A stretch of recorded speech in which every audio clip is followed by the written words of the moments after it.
Hello, everybody. Can we see people? Hi. I can see. Can't see any. I can see videos some yet. people. Oh, see, I can see numbers of participants turning up, but we can't see any of the participants. I think because the slides being shared at the moment. Okay. Yeah. Right, it's a meeting, so we won't be able to see the participants' faces. Well, that's a pity, but I'm sure you all look amazing. Well, I hope you look well. Hello, Joan Pons-Laplana. Thank you for joining us. I hope I haven't mispronounced your name. Do you want people to put into the chat who they are and where they're from? Get an idea of who we have with us today.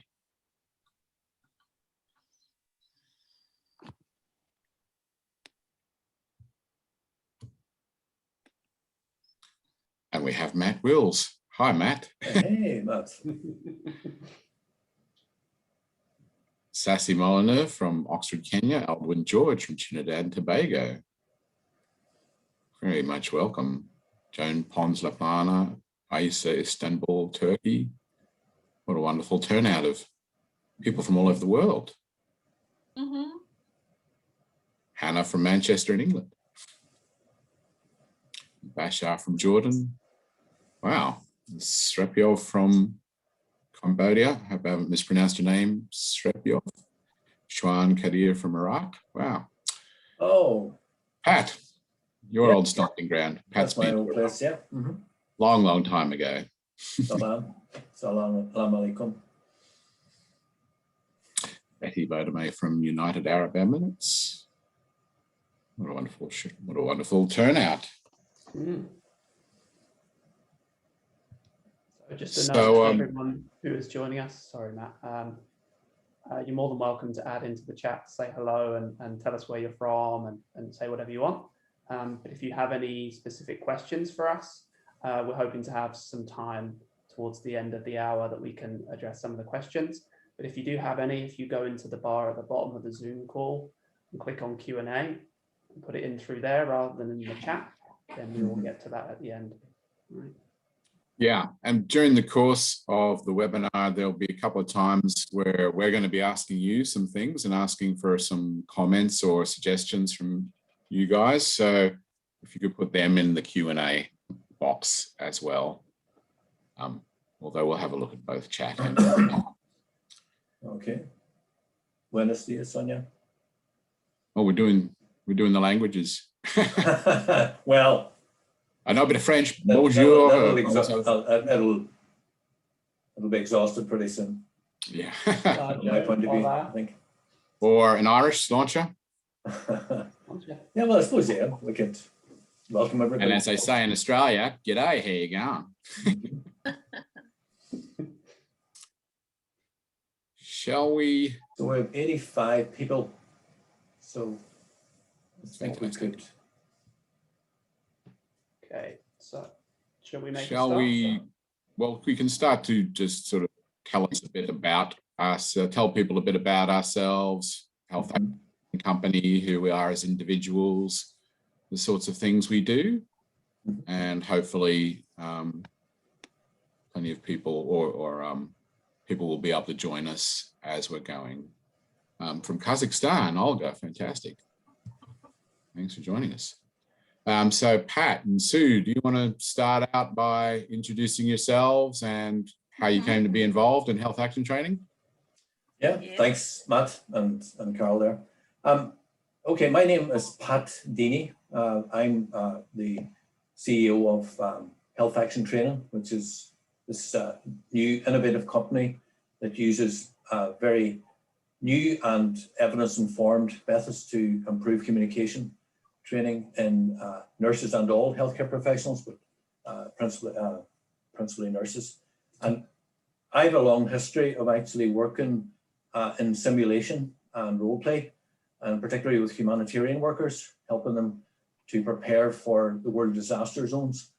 And we know that actually survival training is quite important for these type of situations.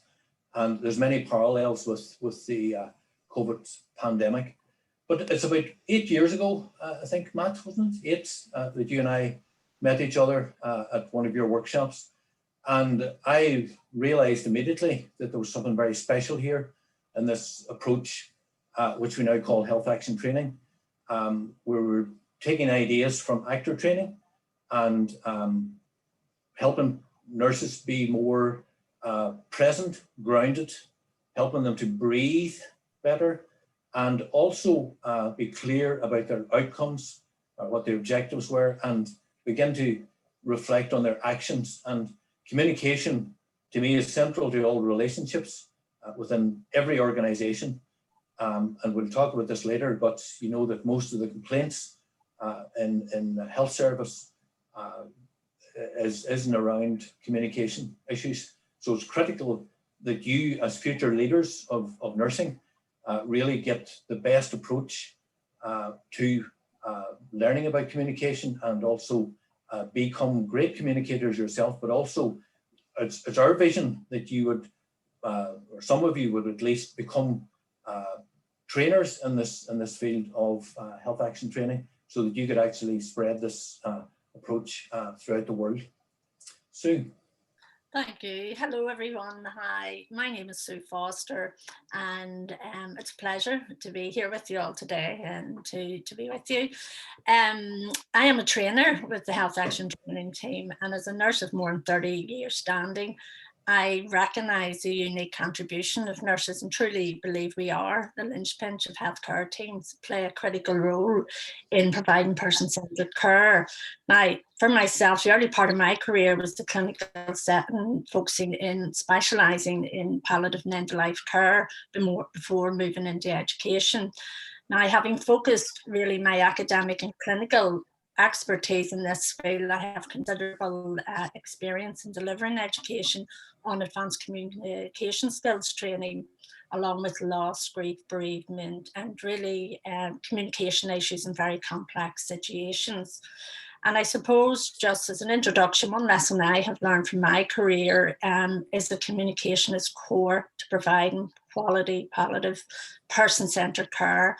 And I cannot emphasise enough the need for resilient, knowledgeable, skillful practitioners who are comfortable and confident with having those goals of conversation, goals of care conversations, being able really to encourage and validate the emotions and having that therapeutic dialogue, and being able to deal with patient and family reactions, and really at the end of it, making a realistic plan, advanced care planning and advocating for the patient. Now, although I feel communication is often taken for granted, however, it does require practice and development. Now, in 2019, I was very fortunate to be introduced to the new concept of health action training. Role play, experiential learning as teaching strategies were not new methods to me. I had obviously used them many times before, but the application of the drama, applied drama, and the actor training was new to me, and I found this all very intriguing. Now, I see health action training as empowering. It's helping learners in a practical way, in a very safe environment, a safe space, and it's that co-creating and working together to instill the confidence. For me, it was new, it was fresh, it was a new approach to communication skills training, and it explored the whole concept of sympathetic present, and as you'll see as we move along today, attention and actions in a way that no other method did. Now, I was very pleased and, as I say, very fortunate to come on board and join the team. And communication to me involves more than just the exchange of information. It's about understanding the emotion and the whole intention behind it. And I feel there's enormous, I totally agree, there's enormous innovation and creativity in nursing. And I really just welcome the opportunity to participate and engage with you all today. And I really hope you enjoy it. Thank you. Thank you so much, Sue. Matt, maybe whilst I'm getting our slides ready, you could give a little intro for yourself. as well. Okay, yes, I'm Matt Jennings. I've got a PhD from a thesis I did on applied drama and conflict transformation. As you might be able to tell from the sounds of our voices, Pat and Sue are in and from Northern Ireland, and I'm in Northern Ireland, but I'm from Australia. And I came to Northern Ireland about 21 years ago. I met a beautiful girl. And I have been working in Northern Ireland with different groups of people, including people with mental health issues and learning disabilities, cross-community groups because of Northern Ireland's post-conflict situation, and other service users as well. And over the last 20 years of working in those fields, I've always felt that while we do a great job in applied drama of improving people's communication skills and self-esteem and advocacy for service users, and as I say, people with learning disabilities and so on, that there wasn't as much help being provided to nurses and care workers in how they communicate, not only with patients and service users, but also with each other in their teams, which is not to say that nurses aren't excellent communicators. One thing I've discovered over the last 8 years of working with Pat and Sue and Carl is that nurses are amongst the best communicators in the world, a lot better than some actors I've worked with. And I have a background in actor training. I'm 30 years a professional actor, and I teach drama at university, at Ulster University at the minute. So I've been teaching acting and directing to people for a long time, and I've also been working, as I say, in applied drama. And we just sort of discovered that, you know, if you use certain techniques from actor training within this applied drama context of working collaboratively and inclusively and basing what you do on people's own experiences and their existing knowledge, that you can be more precise and effective in how you improve communication outcomes. And as we've discovered, particularly recently, supporting people's resilience. So that's kind of who I am and where we're coming from. And I think Carl is about to take us through some slides to discuss a recent project we completed, which is a 35-hour course in communication skills and resilience training for nurses, specifically working in telephone triage, which is an increasingly common practice these days with the COVID pandemic and everything. But I'll pass over to my worthy colleague, Carl Tizard-Kleister, who will take you through some of the outcomes of that project, which are very exciting. Thank you, Carl. Thanks, Matt. Yeah, just a quick note about me. I'm a PhD researcher at Ulster University. Matt's actually one of my supervisors. I've been working on this project now for 3.5 years. I come from a theatre background. I'm a professional theatre maker, writer, director, you name it, I've done it in the theatre. And I remember a conference in which I saw Matt and Pat present together, and I was impressed both by the liveliness of the exchange between drama and nursing, and also the ideas they were putting forward of sympathetic presence over empathy and all these other wonderful ideas they presented, which we'll probably touch on briefly today. We're going to go straight into the slides now. And first off, we're going to have Sue talk to us about some of the stress factors in a UK context. Over to you, Sue. Okay, thank you, Carl. Just briefly, folks, just a reminder, I'm sure back in December 2019, I'm sure we could not have imagined the enormity of the pandemic, which is about to grip the world and change all our lives so dramatically. But just keeping in mind, although the response to COVID brought unprecedented pressures and posed extraordinary challenges to the health and well-being of persons worldwide, we already had those pressures and so forth prior to that. And this is just really a reminder of the stress factors really exacerbated by COVID-19. And keeping in mind that as healthcare professionals working under immense pressure, to take care of people at the most vulnerable time. First was our nurses' pay freeze, and that back in 2017. And again, keeping in mind from a UK perspective, the nurses' pay was froze. There had not been an increase since 2012. That was capped at 1% a year.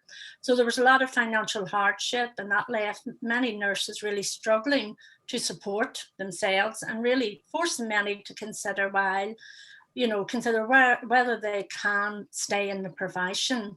Following on, of course, was the Royal College of Nursing, the first time ever to hold a strike 103-year history, and it was really put to the picket lines to demand action on unsafe staffing levels and unequal pay.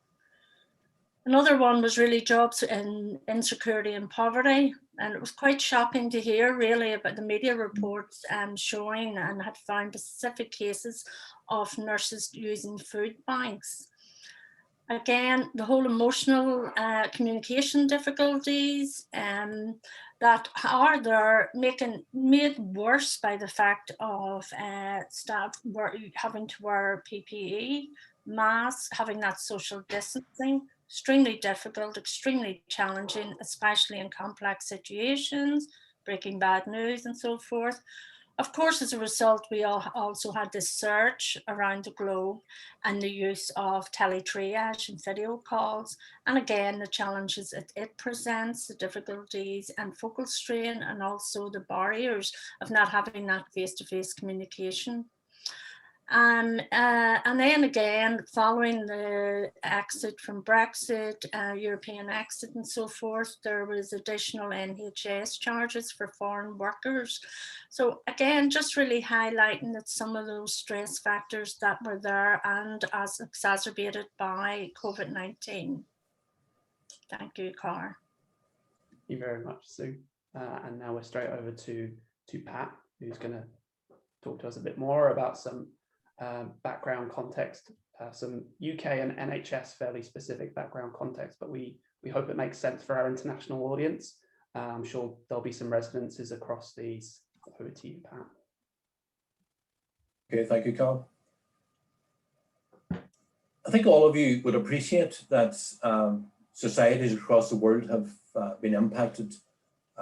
Their mental health and well-being has been impacted dramatically through experiences with the pandemic, and some of the factors that Sue mentioned already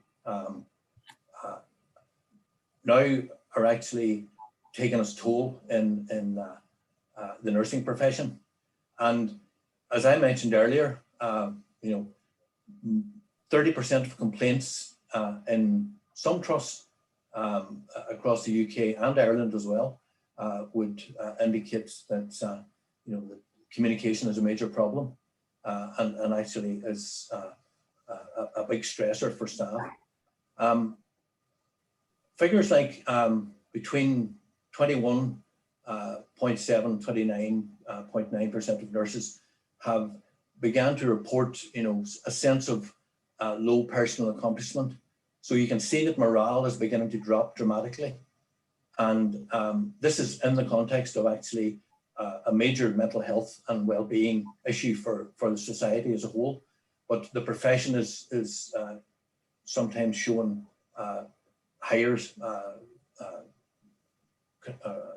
indication of this. So between almost like 32% of nurses have experienced depersonalization. Now that to me is quite a striking thing, because that means that you're losing your sense of identity as a nurse. And nurses do drive person-centered care. So if you yourself are actually losing your sense of personhood, that to me is very serious. And this one is actually very disturbing. 30 to 50% of nurses, just emotionally exhausted, and I'm sure everybody in this audience could identify with that. That the shifts are extremely demanding, and some of the things that Sue mentioned earlier about social distancing, PPE, offering and donning of PPE, and the stress actually associated with the fear of actually spreading the virus, and then all your home-based issues as well, and many nurses actually losing relatives and family members during the pandemic. This now puts us in a position where there's over 36% of nurses in the UK and Ireland are considering leaving the profession, which is a terrible loss to any society. That you would have people with this great expertise and lots of knowledge, and people who've lived through a crisis situation that are now walking away, and obviously quite demoralized. 42% of these cite poor management and support within the organization has been a problem. And we are finding this in many of the courses we do, that actually it's the tension with the organization is sometimes more demanding than actually the tension in patient care. So that is a major part of communication development.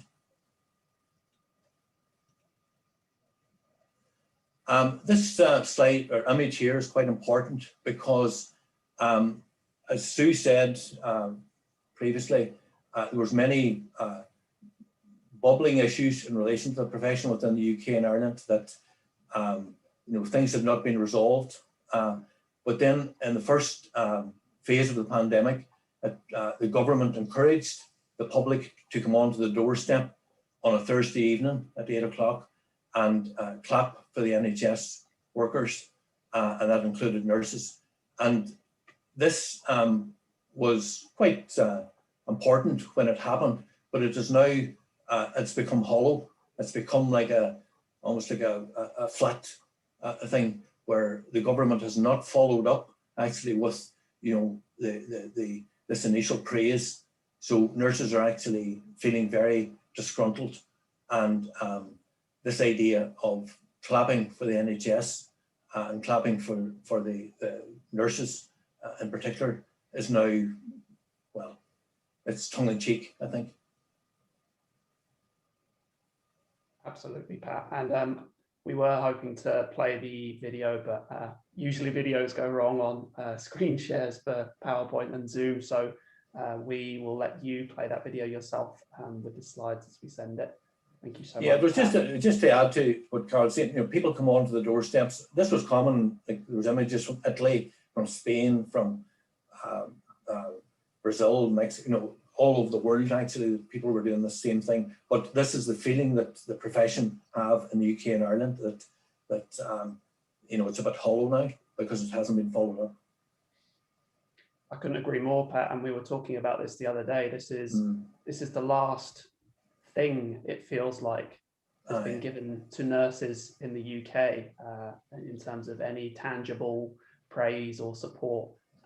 Particularly after the government voted to continue the pay freeze on nurses' pay not that long ago, like 6 months ago, they voted to keep nurses' pay down despite clapping for them. So it's kind of become ironic.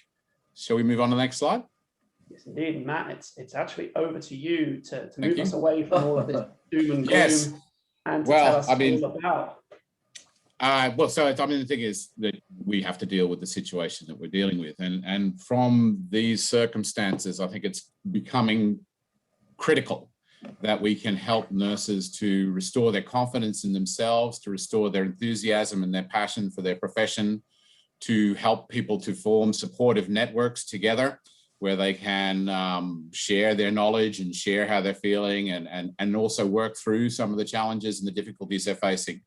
So and hopefully at some point policy, international policy and state policy will be providing nurses with the opportunity to reflect and develop and improve their skills and their understanding of what can contribute to their resilience as well as their person-centered care.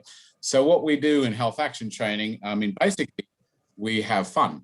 We play games, we do exercises. It's role play and it's medical simulation in a sense, but it's not like you've ever done it before. So we include elements of role play, which will be very familiar to all nurses because you have to do it to graduate and register as nurses. You have to pass an assessment like OSCEs if you're coming to the UK from an international context. And also medical simulation is carried on as, it's a very good way of developing clinical skills in a safe and consequence-free environment. However, research shows that within role plays, one, communication skills are often not the focus. Two, a lot of people get very anxious about them. I'm a trained actor and I get anxious doing role plays. And also people struggle to derive the most value from a role play because they might not necessarily understand how to make it convincing and so on. So what we do is, and I started in the game as a patient actor, as a person playing actors, and I realized how nervous and confused a lot of the nurses I was acting opposite could be And, you know, they would say, we need some of the acting skills. And it wasn't just the acting skills help you get through the role play, the acting skills help you understand and focus your communication. So we start with breathing exercises and other exercises based on centering and grounding yourself. The three core principles or three areas we work in are centering yourself, because in order to be person-centered, you need to be a centered person. So centering, grounding, and breathing exercises, some of which come from yoga or martial arts, and are also standard practice and actor training, plus the wonderful book Breath by James Nestor, Breath, New Science of a Lost Art, has a lot of excellent breathing exercises, which are also used in yoga and drama training. And then we look at attention, paying attention to another person and focusing on and responding to what we see in another person's body language, in their breathing, in their emotional and physical state, often non-verbally. And then we focus on intention. So what are we trying to do? What do we want to happen next? And so for enacting, if I was in a scene, I would be, you know, maybe I want to rob the bank, or maybe I want to seduce a princess or something. So in acting, you focus on a clear objective, and then you practice achieving that objective. You practice playing actions to get what you want. You practice doing something to someone to get what you want. And also in nursing, we pay attention to, and health action training particularly, we pay attention to what does the other person want, and what are they trying to do, and what are they trying to get. So this gives you a framework for reflecting on your outcomes. What did I want to happen? Did it happen? If it didn't happen, why did it not happen? And what could I do better in order to achieve my outcome? Do I want somebody to go back to bed so that they don't fall down? Do I want somebody to come into hospital for a treatment? Do I want somebody to trust me so that they can tell me how they're really feeling? So if we work through these acting techniques and these applied drama techniques to focus on first centering yourself, and then paying attention to another person, and then focusing your intention towards them through actions and objectives. And the train the trainer philosophy is such that we are hoping to train up people who can deliver this health action training around the world, so that it could spread as far and wide as possible. And that we do not, when we've trained someone to be a health action trainer, that we don't just sort of say, right, there's your certificate, off you go, but that we then provide a community of support and a peer-to-peer sharing group, much like the Nursing Now and Florence Nightingale Challenge Network has already developed people who can share their knowledge and support each other. So if we want to go on to the next slide, Carl. And Carl, are you going to take us through some of the outcomes of the most recent course that we did on teletriage? I'd love to. Thank you, Matt. Yeah. So as Matt says there, this is a short slide just to give you a little bit of an indication on what we found as the impact from our graduate certificate course. And it's the inaugural version that we ran, and we're very excited by the results. Now, the course is Royal College of Nursing accredited, and is also certified by the Continued Professional Development Standards Agency Office. I may have got that one wrong. Sue can correct me if I have. And we're very, very proud to have the accreditation and crediting from both of those bodies. It's a 35-hour course, and we are flexible in how we deliver it. The course that we ran, we did over 6 weeks, 6 hours per session in one day, in 3-hour blocks, one in the morning and one in the afternoon, and it seemed to work quite well in that way. But we do believe we can do it in a week, in 2 weeks, maybe even over a year. Who knows? Maybe that's too long, but that's a conversation for another time. Well, another thing to point out, Carl, is we did the entire thing over Zoom because of the pandemic, so we can deliver the same course internationally to anyone in their home country as well. Yeah, that's a really good point, actually, Matt, and that's part of how we're trying to address the difficulties that we're all facing, and trying to integrate what we do with the new technologies and the new way of working that we all find ourselves within a lot these days. Now, to give you the numbers up front, we did some pre and post test questionnaires, validated survey questionnaires with the group of nurses who joined us. The first one we did was the Connor-Davidson Resilience Scale. We were interested to see if there was any change in resilience scores after taking part in our course. And there was a 15.4% increase in these resilience scores. And some more context to that simple number there. Before the course, it could be said that the group of nurses who joined us were just about 10 points below the average for the general populations resilience scores based on Connor Davidson's own research. They were struggling. Yes, they were struggling. I think it should be noted that if the same survey was taken during the pandemic, scores might have changed, but we're going by the baselines pre-pandemic. And then what we can say is, as a result of the course, this group of nurses are now above the national average, the general population average for resilience, which for us was hugely gratifying, that the course it seemed to help this group of nurses to bounce back from hardships, especially in these hard times. Secondly, we looked at the person-centered practice index, which measures a whole range. It's a longer questionnaire, 59 questions, and it shouldn't really be reported in the way that I'm reporting it right now. It's a little bit out of context, but overall we had an 11.7 increase in person-centered scores. Now, the way that it's best to be presented is in a table, and I didn't have time to get the table into this today, unfortunately, because it breaks it down into different factors and different areas, and there's a lot of context that is going around with that. To give you a bit of an idea of that context, the three biggest changes, all increases, which was gratifying as well, were in shared decision making, which saw a 16% rise across the pre and post test.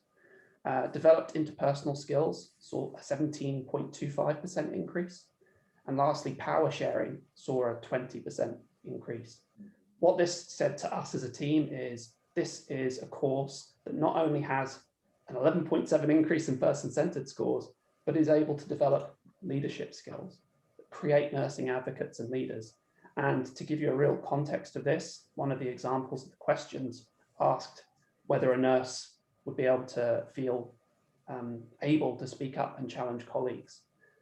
After the test, there was a 75% increase in the nurses who joined us who reported they now felt able to speak up and challenge colleagues. For us, that's a clear indication of leadership of being able to speak to your peers and your colleagues and your immediate superiors with more surety and confidence and leadership. So we weren't looking for leadership specifically with the evaluation we were running, but it's clear, I think, for us that there is a strong sense that that's happening. So that's typically we might want to point out that the rest of the question was to speak up and challenge colleagues when practice wasn't person-centered. That didn't mean they were going to take them on in a fight or anything. No, not quite. I don't think that would be showing the same thing, but yes. The measurement tools are freely available. They are, yeah. Now, that's an impression of the results we're getting, and we are dedicated to evaluating our courses and making sure they are effective and we are doing the right things. And if there are things we aren't doing well enough, that we change them, because we want to be making change that needs to happen. Sorry, Carl, sorry to interrupt again, but I just noticed a question earlier. Can we work with other health professions, and is it possible to be interdisciplinary? Just on this particular course, we not only had nursing participants recruited through the Public Health Agency, but we had some drama students, two of whom are working as care workers in nursing homes. So we already have done interdisciplinary training, and this could apply to anybody in any staff, in any level of organization, doctors, nurses, care workers, managers. Yeah.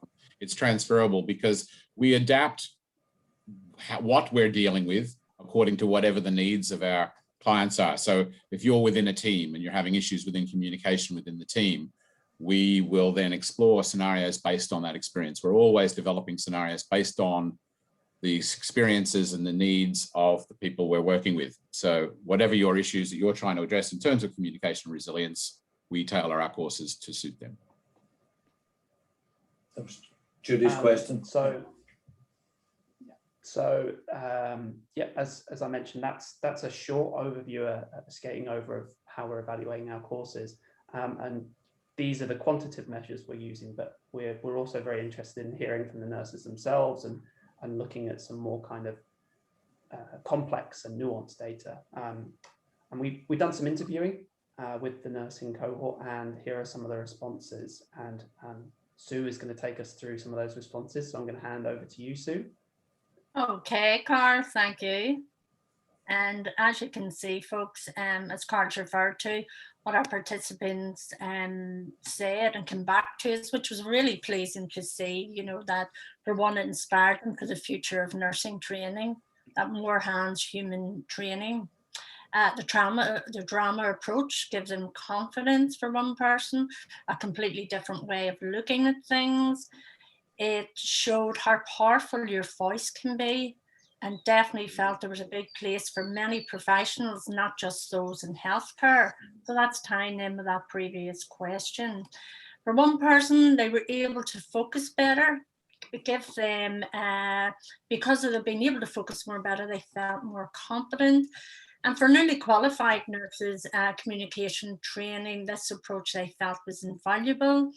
And very pleasing for us to see was that the participants highly recommended that this training should be offered out to others, and that nurses should and others should avail of this type of training.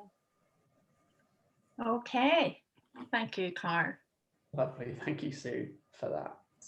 And now we're very happy to welcome. Now, we were having some connection issues for one of our wonderful nurses who joined us on our course and is happy to come and speak today. We should have Sharon Fox. Hello, everybody. There's Sharon. Sharon. So we're gonna hear a little bit. Christina too. Look. And Christina. Hello, Christina. Good to see you. I'm glad you managed to get You in. too. Sorry about my connection issues. Oh, that's fine. That's the age we live in. So I'm going to hand you over now to Christina and Sharon, and they're going to tell you a little bit about their experiences and what they found working with us. Over to you, ladies. Well, first off, I want to say hello to everybody, and thank you, Carol, for obviously introducing us and very kindly and nicely introducing us as well. And I would like to take the opportunity on behalf of Christina and ourselves also to thank all the trainers and Health Action training, because what I have gained from Health Action training has been invaluable. I've actually been reading some of the comments on chat, and one comment in particular says, "I am exhausted." I can relate. I can completely relate.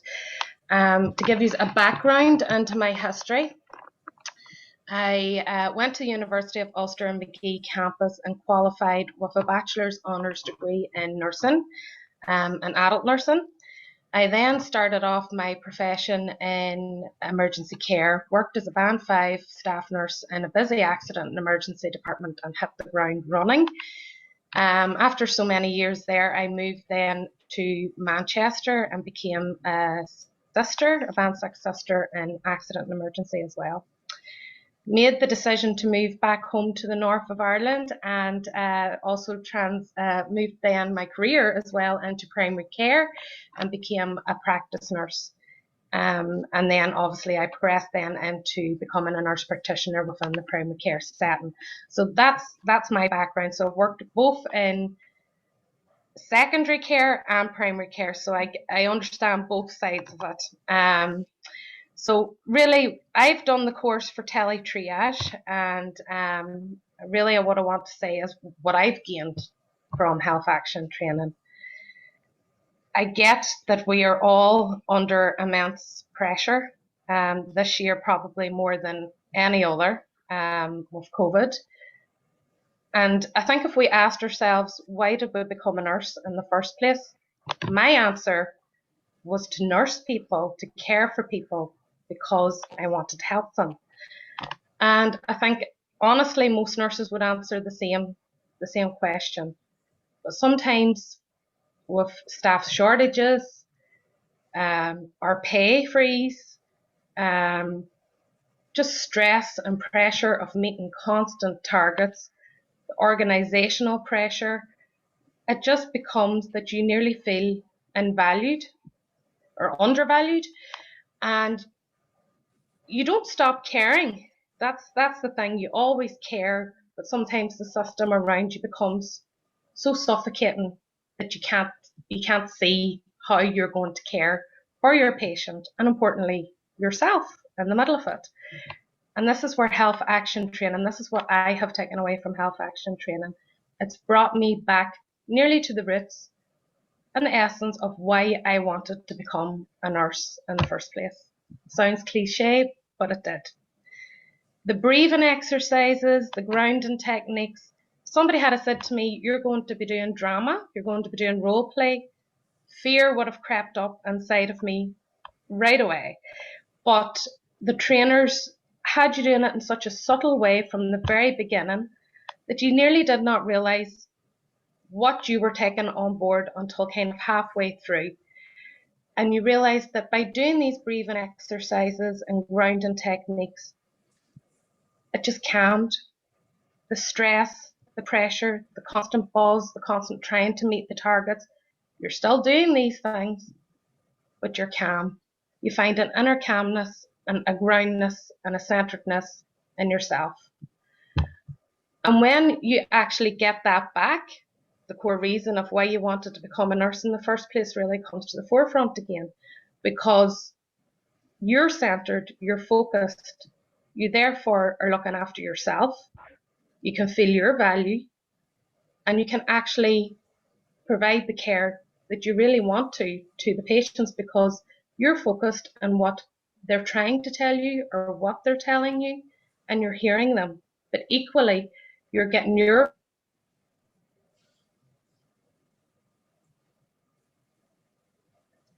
I think she was going to say getting your point across.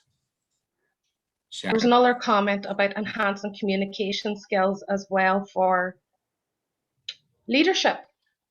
I don't know who actually said it, but I read it in the comments.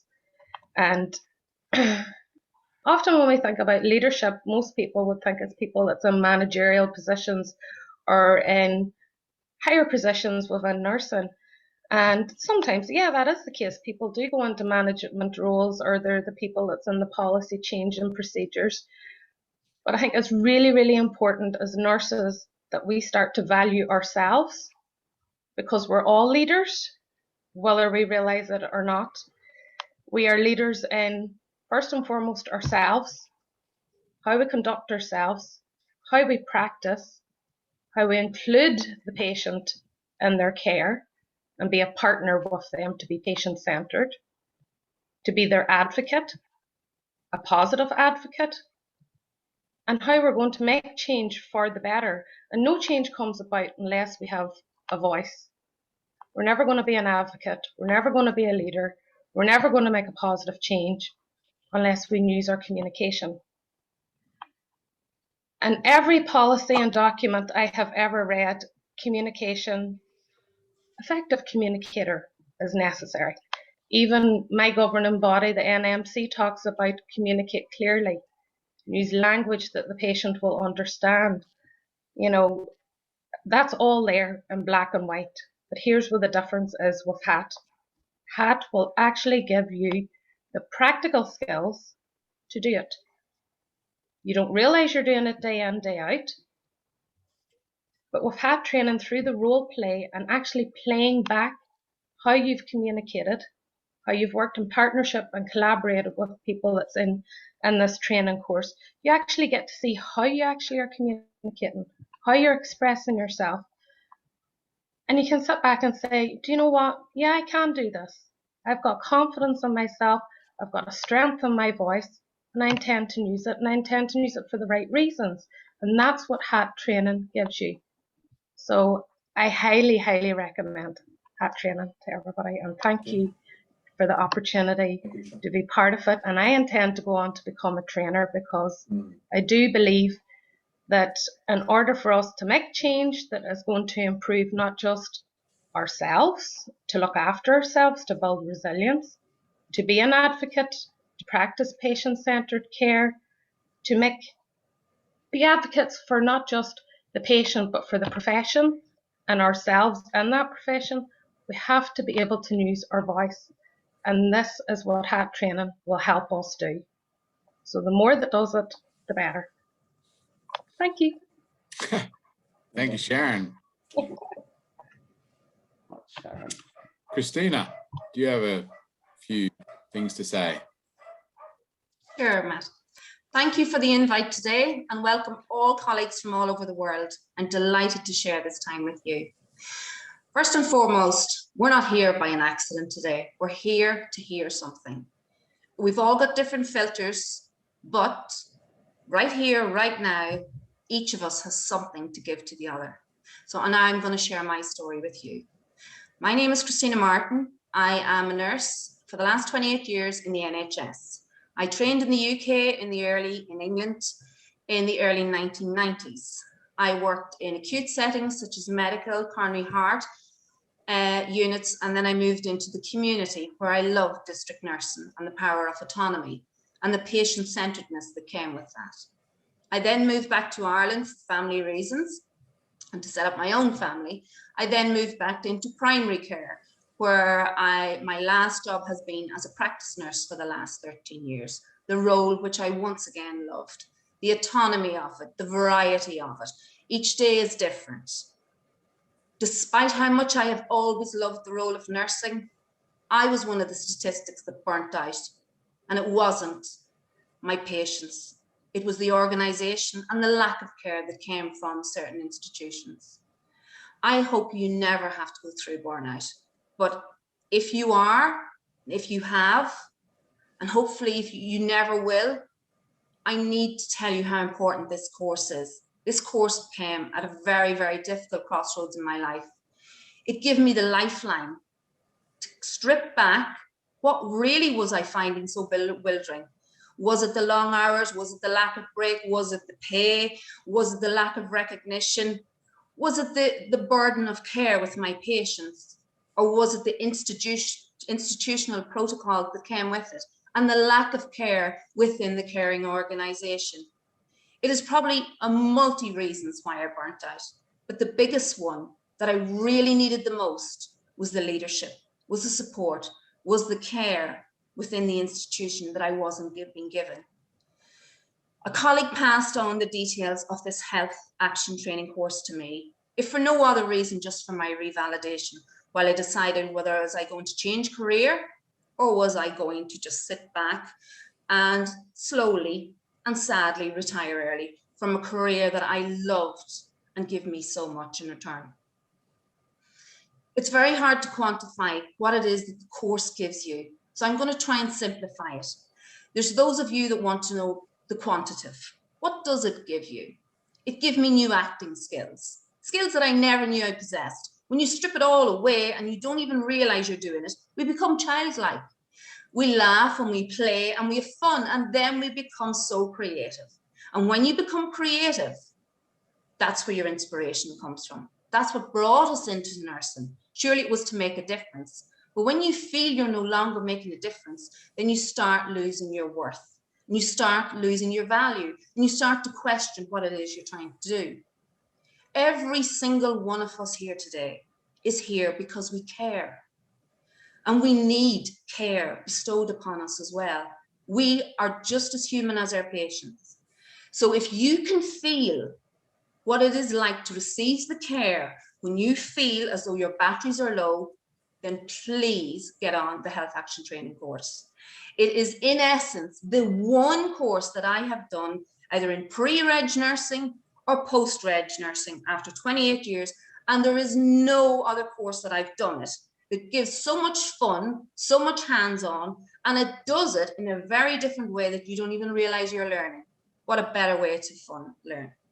But it's doing it, and the reason it's doing it is it's because it's with drama students. Who would have thought? I used to think drama students, right, okay, they end up on telly and they're either entertaining or they're not. They're not. They have such an amazing skill base to bestow and to share with everybody in healthcare. You owe it to yourself as a person because you're worth it.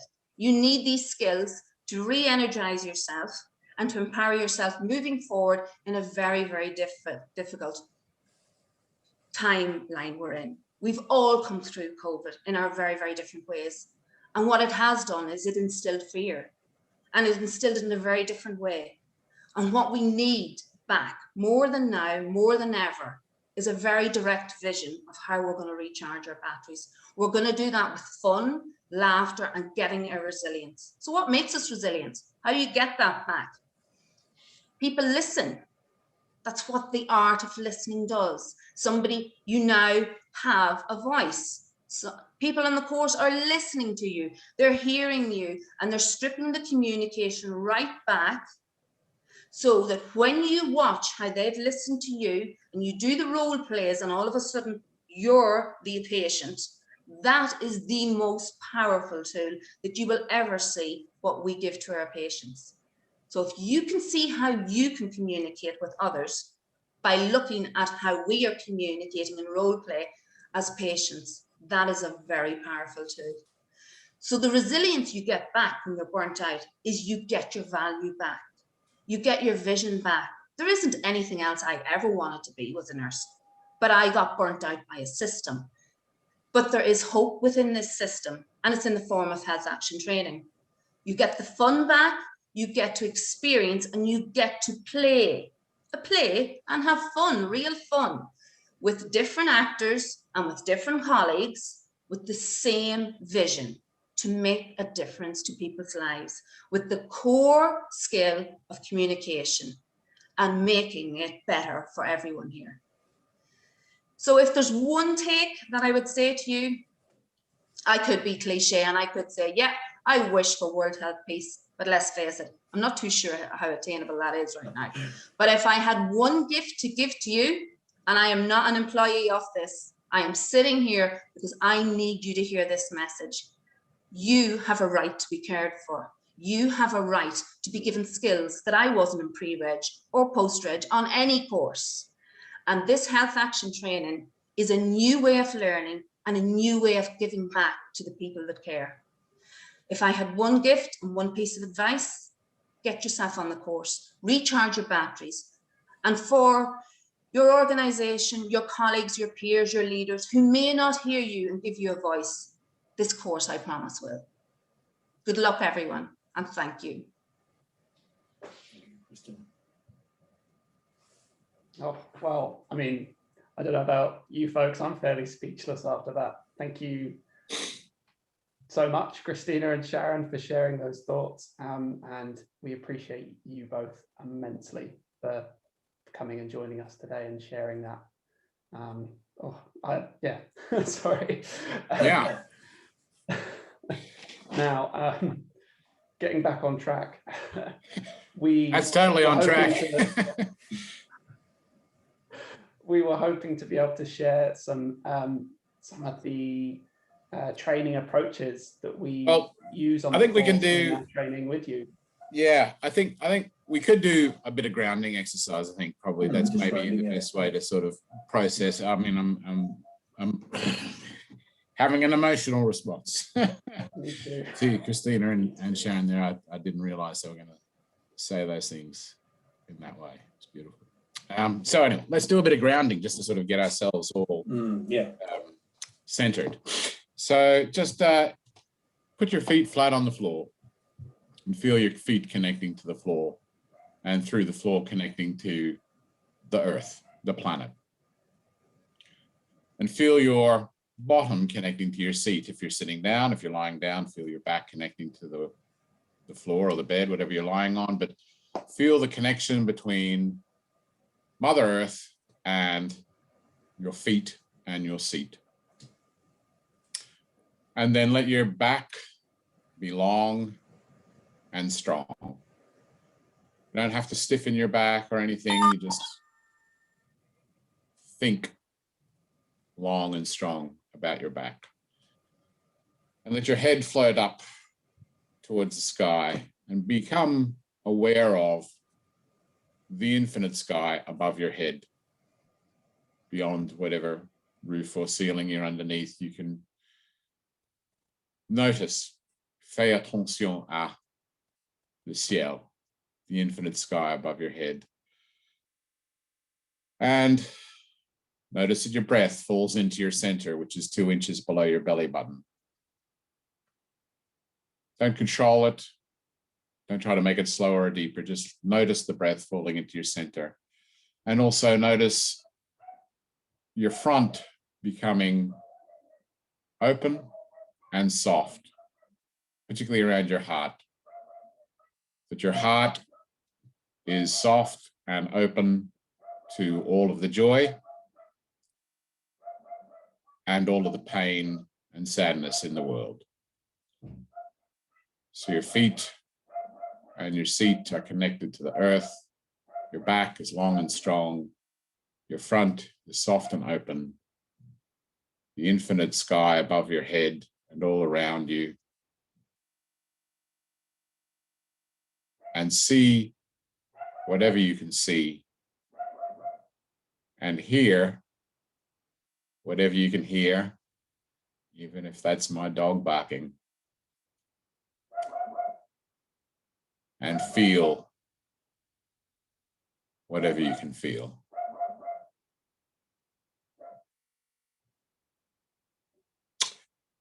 And now, just one action. So we talked about actions and enacting actions and objectives. You know, what am I doing? Why am I doing it? Or what does my character want? What is my character doing to get it?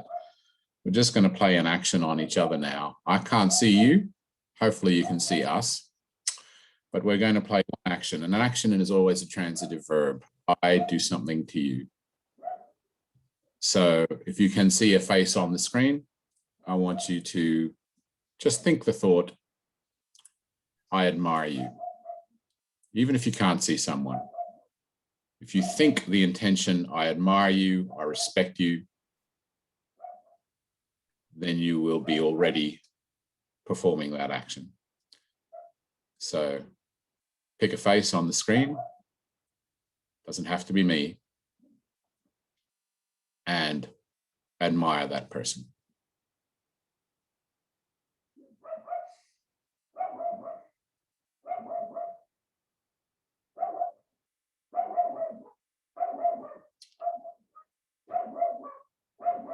And just to show you the difference, we on this group of panelists are now going to have the thought and the intention of rejecting someone.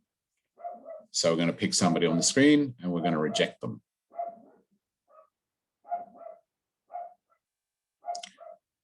So you can see an immediate subtle difference at the level of breath, the level of body language, when somebody moves from thinking I respect you to thinking I reject you.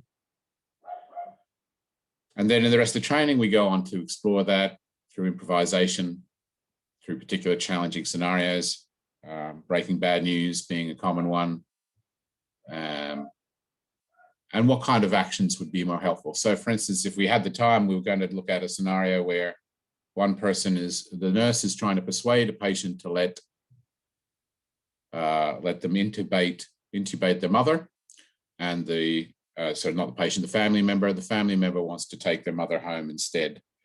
And we'll just put into the Q&A box, what actions do you think would be appropriate if what you wanted was to persuade somebody to let you intubate their mother to save her life? You know, so your objective is to persuade them to let you save their mother's life through intubation.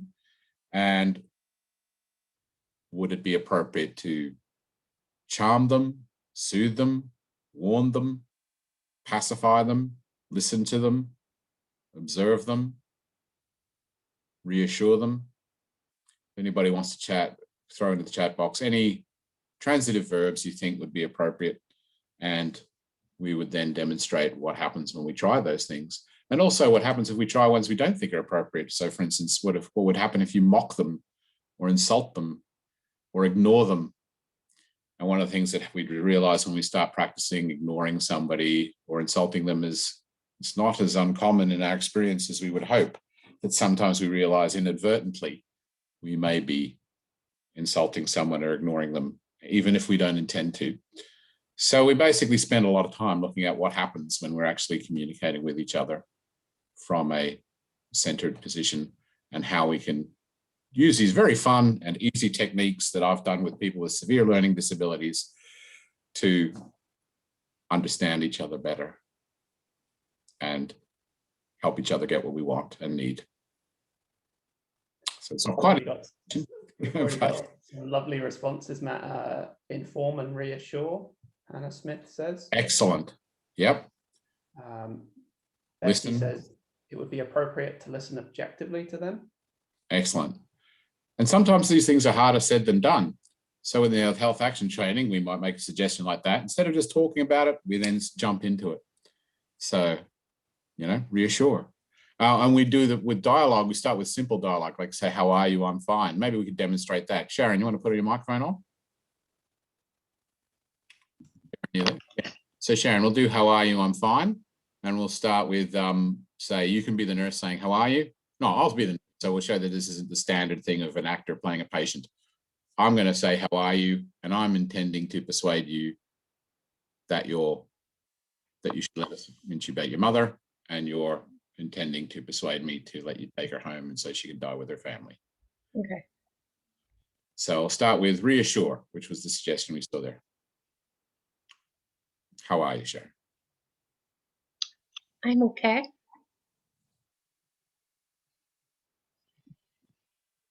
How are you?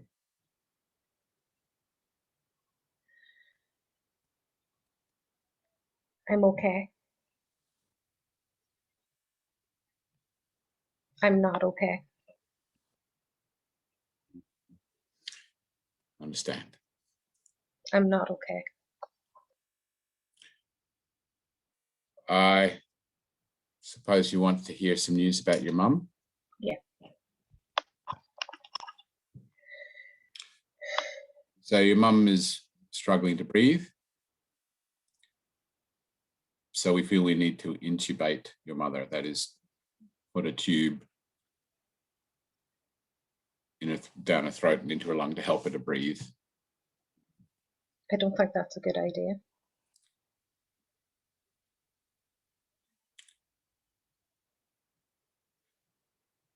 That's fair enough. However, we feel that if we don't intubate, that your mother will be struggling to breathe and might not make it. I want to take my mother home. My mother will want to go home. She won't want this. Do you think she might want to come home after she's feeling better? She wants to come home now. Well, that's your right. That's your decision. And now we would ask, and cut, and now we would ask somebody else to suggest a possibly different tactic, a different approach, a different action we could play. Maybe somebody would say, oh, you're better to warn her. And it could be like, well, if you don't intubate your mother, then she's more than likely to die. So if you're happy for your mother to, so, and we would try different things. Some people might say charm, oh, Sharon, it's lovely to see you, Sharon. You're such a bubbling personality. You're in the hospital. Some people might say distract, what's that over there? Some people, so we would just try those different kinds of approach and tactics, and people would swap positions and swap roles, and people would play nurse and people would play patient, and we would, develop our skills that way. There are more fun games than how are you? I'm fine on a Breaking Bad News is not the most fun. But, for instance, people are sort of arguing with each other, or how do we resolve it when somebody else is arguing, and so on. Sometimes restrain appropriate action, sometimes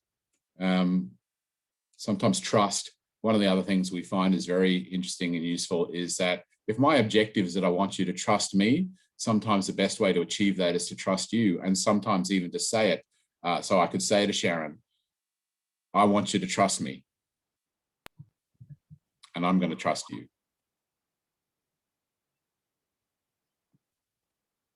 I don't trust you. You don't trust me? No. Well, that's a pity, but I still trust you, Sharon. And I trust your judgment.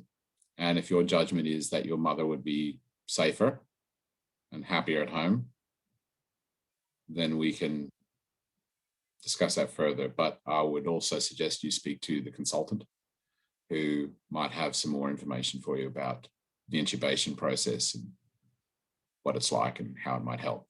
So, yeah, and Sharon, thanks for being challenging. I trust you. Don't you trust me, Sharon? Payback.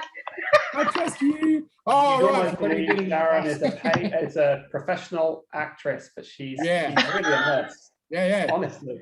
2 months ago, Sharon, I don't know, would you say yourself 2 months ago when we first met? Oh, Guy. you would have froze on the spot, literally. But that's the beauty of health action training. It's so relaxed. You hit the ground running with it, and you just slide into it, that it just becomes very natural. And what you learn from it, you can so take on into your profession and day-to-day life as well. So, and I think another key point to make is, as you might have noticed from what we were doing just then, is that there isn't a right or wrong answer to anything. It's not like, okay, so if you're going to communicate effectively, you need to maintain eye contact. You need to repeat the person's first name over again, Sharon, and so on and so forth, because sometimes eye contact makes people uncomfortable. Sometimes repeating their name over and over again can sound a bit forced or artificial.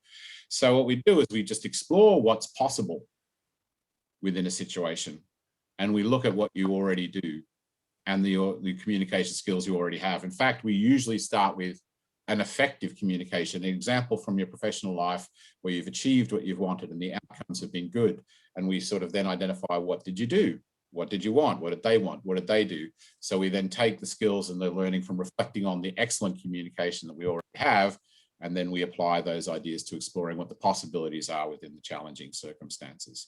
So it's not that there is, if you use their first name, if you come down to eye level, if you maintain eye contact, you are therefore going to be communicating effectively, because in not every context that's appropriate. Not every individual responds the same way. So it's about paying attention to each other and what you're doing with and to each other.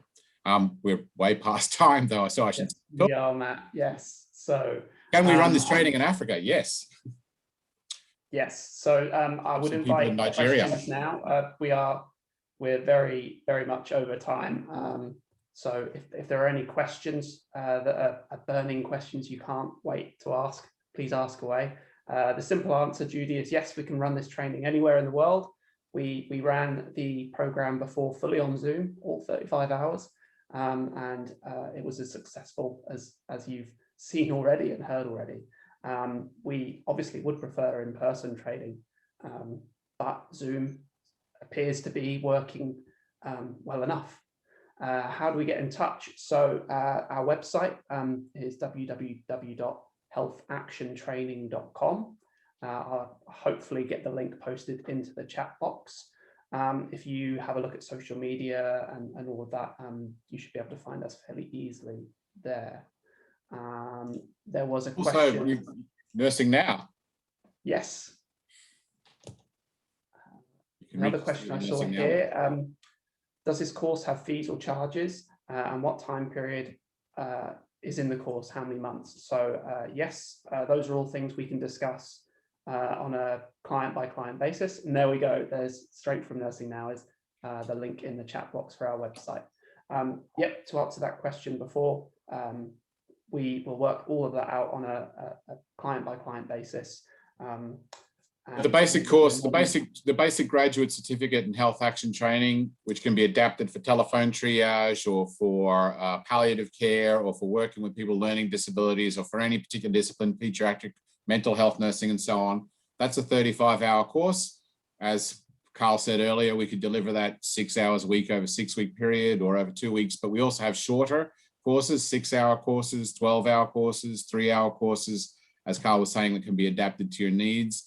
And we do have fees for them. However, fees are also adaptable and negotiable depending on your context and your capacity to pay, because we're here to try and help people out rather than, make a fortune. Fortune be nice, but the main thing is to sort of provide the help that we can to whoever needs it. It's worth saying as well, Matt, we have a track record of working with organizations to draw down funding from whatever bodies are in certain contexts, and we're happy to work with any other client anywhere in the world to do a similar thing. If there's the scope to do it, we're more than happy to help put in funding applications and things like that. Sorry, Matt, maybe can we just say a quick word regarding train the trainer and the cascading down there? That's right. Yeah. Mm-hmm. Say that, Sue? Oh yeah. The whole purpose, and I suppose our goal way forward is that this course, once you complete the certificate, that you then come on and be a trainer that entails 2 further courses, but the idea is that you would have within your own area a group of trainers, a health action trainers, in order to carry that on through within your own area and so forth. So it is the idea of cascading, learning down, the whole learn down. And we would like to sort of maybe, I mean, our vision would be to set up, say, 6 regional hubs around the world where we would have centres that could provide that train the trainers program. And also, as Christina was so articulate in expressing earlier, how the importance of having drama practitioners alongside nursing practitioners to provide that training. You know, Pat and I have been doing this together for 8 years. I wouldn't claim to have anywhere near his level of knowledge about nursing, and he wouldn't claim to have anywhere near my level of knowledge about drama. So having a pair of people from both backgrounds, or whatever the discipline is, say if it's a doctor or so on, but somebody with a drama person. So we would like to set up hubs in, say, you know, Africa, Asia, South America, North America, UK, Europe, where people come together, they could do all 3 courses to become trainers, and then they can go on to pass that training on to other people alongside applied drama practitioners as well as health professionals. Matt, a good question has just come in here. Do we have the course in Spanish? We don't have versions of the courses in any other language at the moment, but we would be more than happy to work with trainers in countries who would be able to translate, and we would be more than happy for them to then repeat the training in their home country in whatever language is best for them.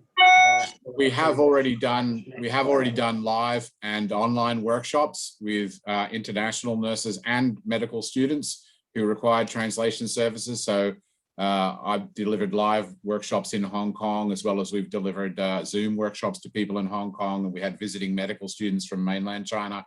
And in both cases, translators were present, and also so much of the communication work is about nonverbal communication. A lot of it becomes, in fact, it's a very good way to start a language acquisition. When you start thinking about, you know, what is the subtext? What do people really mean? What do they want? What are they doing? If I say, you know, we're doing everything we can, it's a very, very different thing if I'm warning you, or if I'm reassuring you, or if I'm accusing you. We're doing everything we can, or we're doing everything we can, you know. So that focus on the subtext and the nonverbal communication really helps people to pick up languages. So we would work with a Spanish translator, and hopefully that would help us learn Spanish as well as other people learn English. Yeah, and I think as well, I just noted Ramesh's question about the very unique situation that nurses in Nepal may be in. So what Ramesh, that just would require probably a discussion between you and I, or we could then sort of explore, you know, a tailored course for your group. So I think the main thing is that you engage via Nursing Now or via our website, and this then will actually provide evidence for us that there's a real need out there. We know there is a need, but it's sometimes useful to have the hard facts of number of applicants and number of people that would like to do the program, etc., that we can then seek funding.